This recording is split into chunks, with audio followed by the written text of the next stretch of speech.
Let's get straight into it. First, about the gear. Gear doesn't matter. You can use any DAW that is available to you, but why does everyone keep buying Akai stuff, Native Instrument stuff, or Roland, Emu, Electron, Korg? Those, I will call it a specialty tool, a legendary equipment. It offers you a specific workflow that creates joy when you're using it. You can touch the knob and feel the sample physically. It lets you connect better with your craft, more than a mouth and a keyboard. But on the production side, no, it doesn't magically make you beat better, and it requires more time to learn, so understanding the tools you already have is way more powerful to buying a new one. Once you step into the gas, before you start making money, you broke first. Ignore this if you sitting on a golden toilet using 24K Mac. Watch this video. Second, BPM. Once you decide what DAW or hardware you're going to stick with for a while.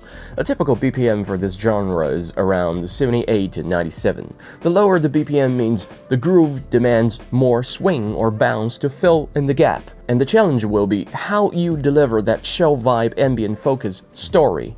The higher the BPM will create a more energy focused story, but the challenge will be what you use to match that. If the sample aren't right, it creates confusion. You adjust the BPM to match the direction where your sample speaks. After gaining more experience, it only takes a second to understand what BPM it fits, and then you could choose what story you want to tell. Third, the instrumentation. I'm all about classic era boombap beat. It's just resonant with me more. For that, we need samples, tons of it. You need to know where to get it. What type of sample are you looking for? Is it gonna match your expectation? And how not to waste time on something had a high chance that won't work. We start with how to know what sample is going to match your expectation. Listen to tons of established records. That is the only way. Or you can waste a lot of time create your path from scratch. I'm not sarcasm, I fail at that, and I really hope you can achieve it.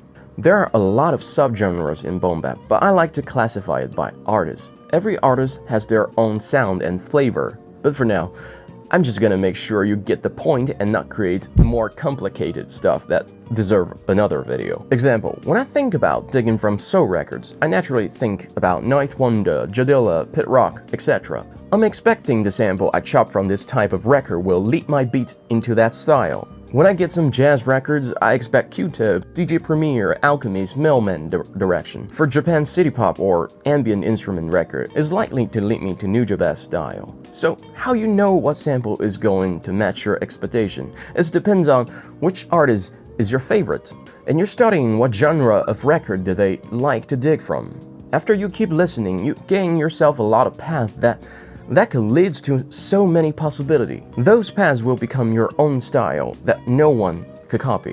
Where to get the sample? If you are short on money, no pressure. Don't listen to those said dig from internet is not real boombap beat making. Don't let them discourage you. Go from YouTube playlist, Spotify, and sample it IO, great starting point. If you can't afford the vinyl and turntable, that's great. Stick to that. You make connection with the people at record store that has the same passion as you. Unfortunately, where I live, vinyl is expensive. I will not spend 30 to 100 on a second-hand jazz record, and the brand new one is way more expensive than that.